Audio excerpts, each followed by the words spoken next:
Hello, good morning student. इयत्ता 10वी गणित भाग 1 यामध्ये प्रकरण 4 अर्थनियोजन याविषयीचा आपला अभ्यास सुरू आहे. याच्यामध्ये संकीर्ण प्रश्नसंग्रह याला आपण सुरुवात केली. या अगोदरचे 3 प्रश्न आपण अभ्यासलेले आहेत आणि अजूनही पुढचे आपल्याला जेवढे शक्य आहे तेवढे प्रश्न आपण इथे अभ्यासणार आहोत. तर संकीर्ण प्रश्नसंग्रह 4A हा आपल्याला अभ्यासायचा आहे. 4B हा संपूर्ण या वर्षीच्या अभ्यासातून रद्द आहे, हे लक्षात घ्या. 111-12 पानावर असणारा हा संपूर्ण प्रश्नसंग्रह 4B हा पूर्णतः यावर्षी रद्द करण्यात आला आहे, हे लक्षात घ्या. आणि मग आपण चौथ्या प्रश्नाला सुरुवात करूया. 3 प्रश्न या अगोदर आपण अभ्यासलेले आहेत. त्यानंतर चौथ्या प्रश्नामध्ये सुरत गुजरातमधील एका व्यापाऱ्याने 2.5 लाख करपात्र किमतीचे सुती कपडे राजकोट गुजरात येथील व्यापाऱ्याला विकले. तर या व्यवहारात राजकोटमधील व्यापाऱ्याला 5% दराने GST द्यावा लागेल. तर तो किती द्यावा लागेल? 5% दराने किती रुपये GST द्यावा लागेल? बघा, 2.5 लाख ही आहे विक्री आणि त्याच्यावर GST चा दर आहे 5%. तर किती रुपये GST द्यावा लागेल असा प्रश्न आहे. अतिशय सोपा आहे. आणि म्हणून त्या व्यापाऱ्यानं विक्री 2.5 लाख रुपये आणि याच्यावर GST 5%, आणि म्हणून तो 5% काढला तर GST भरावा लागणारा तो येईल 2.5 लाखाचे 5%. मग 2.5 लाखाचे 5% म्हणजे या पद्धतीने 5/100 याला सोपं रूप दिलं आणि याचा गुणाकार केला. 500 500 5×5=25, 2 5×2 आणि 2 12. 12,500 रुपये द्यावा लागणारा GST. तर या पद्धतीने उत्तर येईल 12,500 रुपये. जर यात CGST विचारला असतं तर याच्या निम्मे करावं लागलं असतं. SGST CGST समान. तर या पद्धतीने हे उदाहरण पहिलं अतिशय सोपं आहे. केवळ 5% 2.5 लाखाचे काढायचे आहेत की ते येतील 12,500 रुपये. हे उदाहरण क्रमांक 4.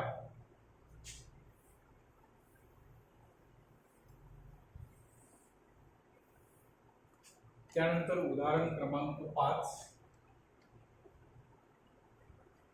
श्रीमती मल्होत्रा यांनी 85,000 रुपये किमतीचे करपात्र किमतीचे सोलर ऊर्जा संच विकत घेतले व ते 90,000 रुपयांना विकले. वस्तू व सेवा कराचा दर 5% असल्यास त्यांना या व्यवहारात किती रुपयांची वजावाट म्हणजे ITC व किती रुपये कर भरावा लागेल? म्हणजे आता श्रीमती मल्होत्रा यांनी खरेदी कितीची केली? 85,000 रुपये. 85,000 रुपये खरेदी केली त्या संचाची. मग त्यांनी जेव्हा खरेदी केली तेव्हा नक्की त्यामध्ये त्यांनी GST भरलेला असणार आहे. म्हणून तिथे खास शब्द करपात्र किमतीचे हा शब्द वापरलेला आहे. म्हणजे त्यांनी त्याच्यामध्ये 5% कर भरलेला आहे त्यालाच आपण ITC असं म्हणणार आहोत. आणि म्हणून GST 5% याच्यावर आपल्याला काढायचा आहे.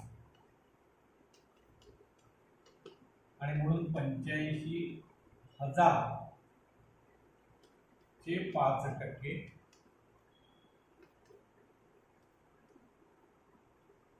तर 500 5 25 4 2 45 40 आणि 2 42 4,250 रुपये हा टॅक्स त्यांनी खरेदी करतानाच भरलेला आहे. हा GST भरलेला आहे आणि यालाच आपण ITC असं म्हणतो. वस्तू खरेदी करताना त्यांनी भरलेला प्राथमिक स्वरूपाचा कर त्याला आपण ITC असं म्हणतो. तर 4,250 रुपये इतका कर त्यांनी वस्तू खरेदी करतानाच भरलाय. आणि पुढे काय प्रश्न आहे बघा, 90,000 रुपयांना त्याने हा ऊर्जा संच विकलेला आहे आणि तेव्हा सुद्धा नक्की त्याने विकताना 5% कर त्यावर बसवलेला असणार आहे. म्हणजे आपण घेताना 5% आहेच, परंतु दुसऱ्याला विकताना सुद्धा त्याच्यावर 5% कर त्याने लावलेला असणार आहे. आणि म्हणून बघा 90,000 चे पुन्हा आपल्याला 5% काढावे लागते. आणि म्हणून संचाची विक्री, सोलर संच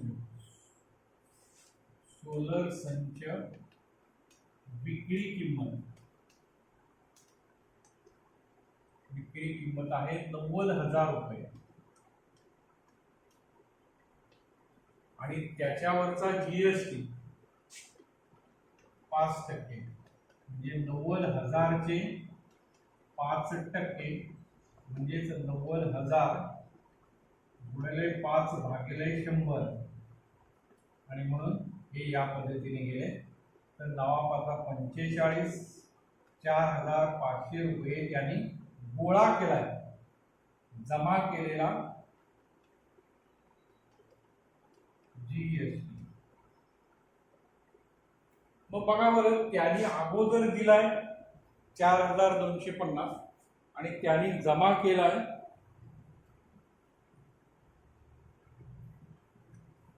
4,500 रुपये. आणि म्हणून भरावा लागणारा GST बरोबर बघा, त्यांनी जमा केले 4,500 रुपये इतरांना विकून आणि त्यांनी सुरुवातीला भरला होता 4,250. आणि म्हणून त्यांना उर्वरित वरचा किती आहे या दोघांतला फरक बघितला तर तो येते 250 रुपये इतका कर त्यांना आणखी भरावा लागेल. वस्तूची विक्री केल्यानंतर सुद्धा त्यांना पुन्हा 250 रुपये इतका GST भरावा लागणार आहे. तर अशा प्रकारचं हे उदाहरण आहे 5. उदाहरणातला अर्थ समजला का बघा. मल्होत्राने 85,000 रुपयाला 5% GST भरून वस्तू खरेदी केलेली आहे, करपात्र वस्तू खरेदी करताना त्यांना 5% दराने म्हणजे 4,250 रुपये इतका टॅक्स यामध्ये भरावा लागलेला आहे. मात्र त्यांनी ती वस्तू पुन्हा बाजारामध्ये इतरांना 90,000 रुपयांना विकली. विकताना सुद्धा त्यांनी त्याच्यावर 5% कर लावलेला आहे, GST लावलेला आहे. मग विकून त्यांना किती कर मिळाला? 4,500 रुपये. त्यांनी स्वतः खरेदी करताना किती भरला? 4,250. आणि म्हणून या दोघातला फरक म्हणजे त्यांना उर्वरित भरावा लागणारा कर असेल आणि तो आहे 250 रुपये. तर या पद्धतीने हे उदाहरण सोडवता येईल. व्यवस्थित एकाखाली एक लिखाण तुम्ही करून घ्या आणि त्यानंतर पुढे मग उदाहरण क्रमांक 6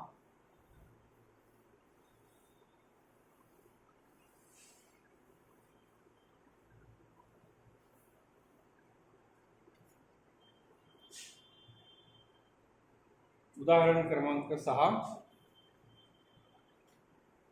त्याच्या इथे उदाहरण क्रमांक 6 घेऊया. ठीक आहे.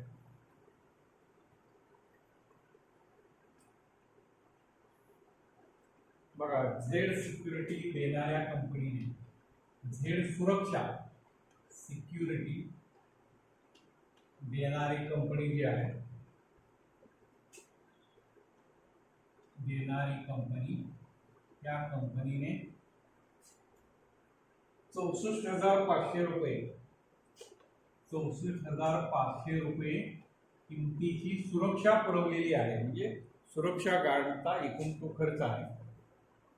तर कंपनीने 64,500 रुपये करपात्र किमतीची सुविधा पुरवलेली आहे, सेवा पुरवलेली आहे. वस्तू सेवा कराचा दर 18% आहे.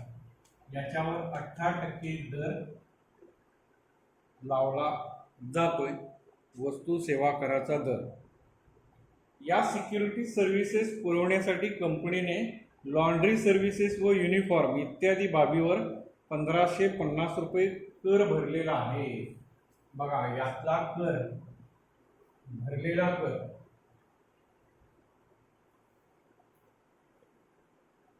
जागा पूर्ण नाही, मी दाखवला.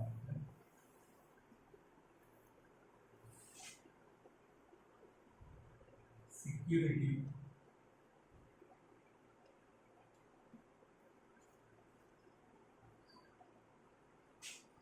सर्व्हिस कंपनी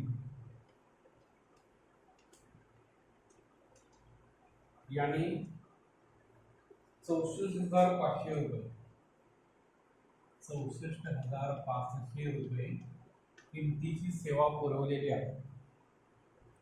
सेवा कराचा दर GST 18% आहे. त्याच्यावर बसवलेला GST 18% आहे.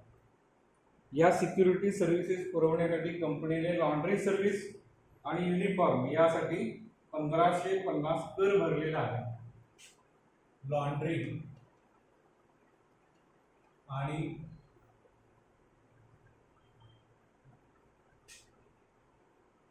यासाठी सर्व्हिसेस यासाठी भरलेला कर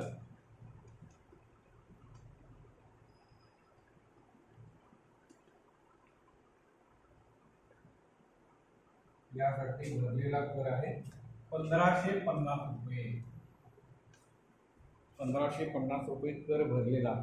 तर या कंपनीचा इनपुट ITC टॅक्स क्रेडिट किती, त्यावरून देय CGST व देय SGST काढा. आता यामध्ये सुरुवातीला हे उदाहरण सोडवताना याच्यावर 18% GST भरायचा आहे. बघूया किती होतोय. सिक्युरिटी कंपनीला भरावा लागणारा GST 18% दर आहे. किती होतोय, तर 64,500 चे 18%, आणि म्हणून 64,500 चे 18/100, आणि म्हणून हे गेले या पद्धतीने. यांचा जर गुणाकार केला तर आपल्याला मिळणारी रक्कम बघा, 18×5 = 9, 18×36, 18×72, 72 आणि 9, 81 8, 18×5 = 18×8 आणि 16. सिक्युरिटी कंपनीला भरावा लागणारा कर 11,610 रुपये आहे. भरावा लागणारा GST, परंतु प्रत्यक्षात भरलेला कर आहे, भरलेला GST आहे 1,550 रुपये. आणि म्हणून उर्वरित भरावा लागणारा GST बरोबर 11,610 वजा 1,550. 11,610 हा जो एकूण भरावा लागतोय त्यातला त्यांनी एवढा भरलेला आहे, म्हणून यांची वजाबाकी आपल्याला करावी लागेल. शून्यातून शून्य, 11तून 5 गेले 6, चला 1 6 6 0 आणि 11 गेला म्हणजे 10,060 रुपये इतका त्यांना जीएसटी भरावा लागणार आहे. 10,060 रुपये. आणि मग आता प्रश्नात विचारलंय काय,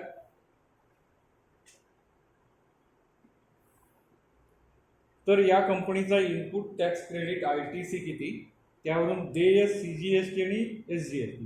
ITC हाच आहे, ITC त्याने प्रत्यक्ष भरलेला अगोदरचा, आणि आता CGST करताना याच्या निम्मा, आणि म्हणून CGST आणि SGST बरोबर GSTच्या निम्मा. जेवढा कर भरावा लागतो त्याच्या निम्मा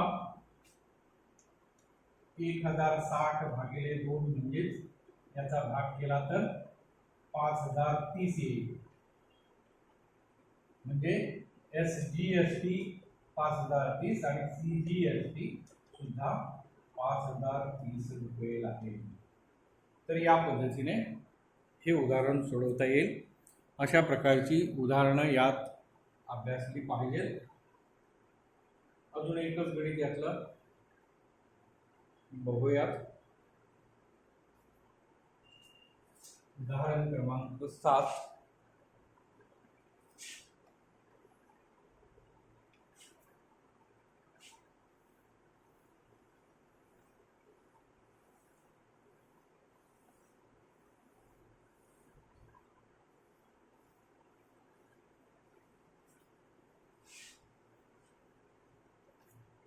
उदाहरण क्रमांक 7 आहे. एका व्यापाऱ्याने पोलीस नियंत्रण कक्षासाठी वस्तू व सेवा करासह 84,000 रुपये किमतीचे वॉकी टॉकी संच पुरवले. बघा, वॉकी टॉकीची किंमत 84,000 रुपये हे व्यापाऱ्यानं पोलीस नियंत्रण कक्षाला पुरवलेले आहे. वस्तू सेवा कराचा दर 12%, म्हणजे GSTचा दर आहे 12%. याच्यावर 12% कर भरलेला आहे. करासह म्हणलंय बघा, करासह ही रक्कम करासह त्यामध्ये कर भरलेला आहे किंवा कराची सुद्धा किंमत आहे. त्याने आकारलेल्या करातील केंद्रीय GST व राज्य GST काढा. वॉकी टॉकी संचाची करपात्र किंमत काढा. म्हणजे आपल्याला काय काय काढायचं आहे, CGST, SGST आणि संचाची किंमत, वॉकी टॉकी संचाची किंमत, अशा 3 गोष्टी आपल्याला काढायच्या आहेत.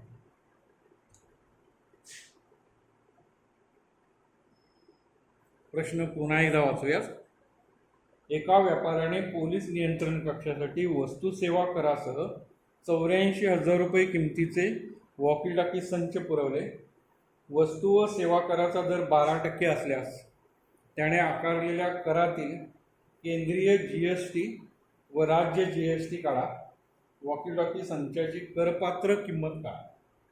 अशा प्रकारचा तो प्रश्न आहे. मग व्यापाऱ्याने जे 84,000 रुपये किंमत लावली याच्यामध्ये कर मिळवलेला आहे, GST मिळवलेला आहे हे लक्षात घ्या. त्याच्यामध्ये 12% दर आहे. आपल्याला या संचाची किंमत काढायची आहे आणि म्हणून वॉकी टॉकी संचाची, वॉकी टॉकी संचाची किंमत X रुपये मानून, जी किंमत आपल्याला काढायची आहे ती किंमतच X रुपये मानली.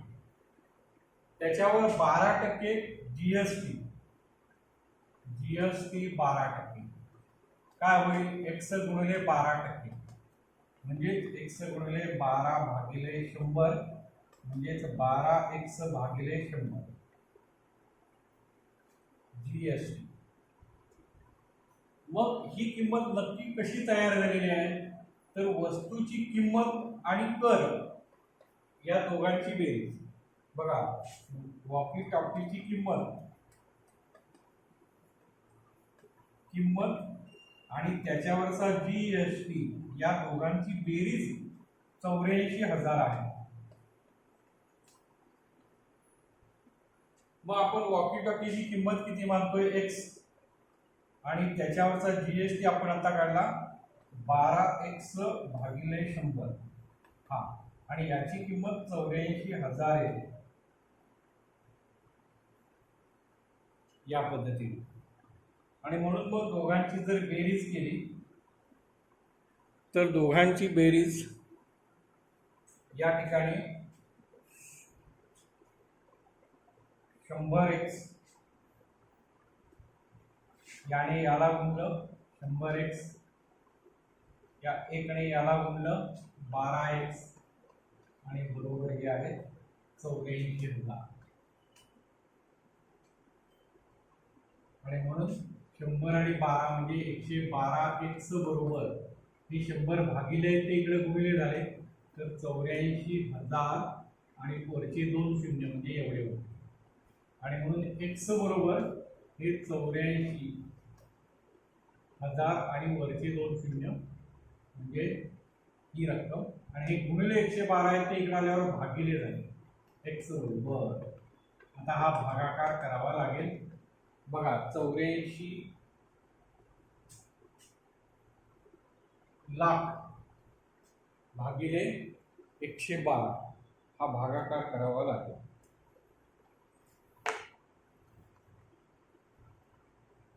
तर हा भागाकार करून आपल्याला 75,000 असा भागाकार येतोय. तुम्ही करून बघा,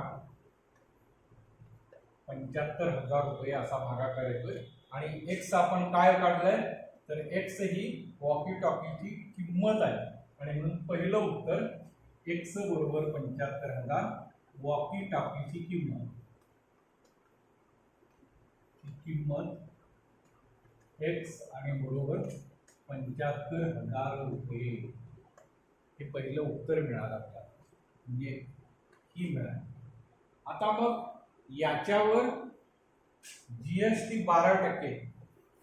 12% GST, म्हणून GST काढूयात 12%.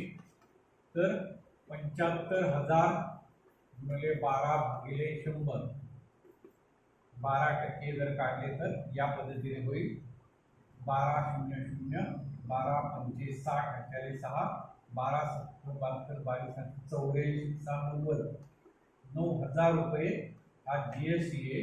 आणि म्हणून CGST हा याच्या निम्मा, 9,000च्या निम्मा म्हणजेच 4,500 रुपये, आणि आपोआप तोच SGST सुद्धा असेल त्याच्या एवढाच, म्हणजे 4,500. म्हणजे या किमती महत्त्वाच्या आहेत, या आपल्याला आवश्यकतेसाठी. तर या प्रकारची ही उदाहरणे आहेत, याचा अभ्यास तुम्हाला करायचा आहे. या प्रकरणातील बराचसा भाग या वर्षीच्या कोविडमुळे रद्द करण्यात आला आहे, आणि त्यामुळे कमी असणारा भाग त्यातली ही गणितं तुम्ही व्यवस्थित अभ्यासा. सोपा भाग तेवढा शिल्लक ठेवलेला आहे, आपण तो पूर्णतः अभ्यासला आहे. बघूया यातली उरलेली गणितं आपल्या वेळेनुसार, अन्यथा नवीन प्रकरणाला सुरुवात करूयात पुढच्या वेळी. आपण या ठिकाणी थांबूयात. धन्यवाद. उदाहरण व्यवस्थित लिहून घ्या.